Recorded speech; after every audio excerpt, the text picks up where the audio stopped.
Hi, on today's Texas Family Vlog, we're going to be talking about spousal alimony, otherwise known as maintenance here in Texas.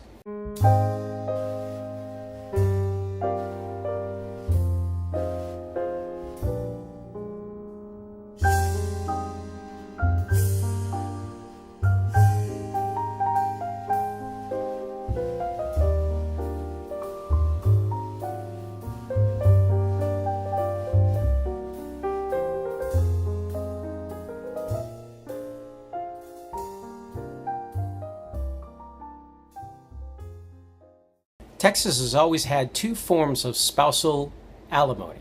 The first form, known as temporary spousal maintenance, is given during the pendency of the case and is a form of support given to the spouse, usually the major wage earner, given to the other spouse, usually the stay-at-home spouse, while the case is going on or while the case is under appeal. The second form of maintenance is contractual, and it's usually when one of the parties is a high wage earner and there are some tax benefits for him or her to give money to the spouse or former spouse. As we're going to get into a little more depth, Texas generally does not like to give spousal alimony out, and so we have what we call maintenance. We're going to call it maintenance throughout the rest of this, but you may understand it to be alimony, but by whatever terms, Texas is very critical about giving it out.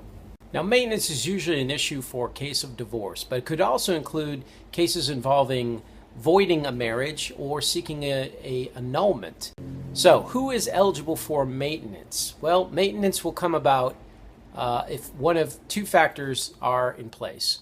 First of all, if one of the spouses has been found to be guilty of an act of family violence, then alimony may be ordered in that case.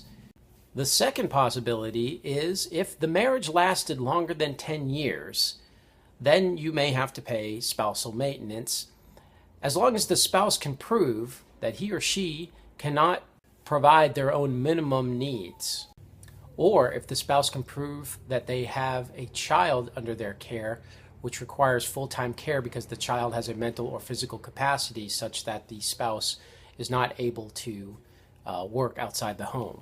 Or if the spouse can prove that he or she lacks the ability to get a job in the current labor market. In that case, payments will end at the shortest time available for the spouse who cannot get a job to learn or be trained to get a job in the current labor market, which will meet their minimum reasonable needs.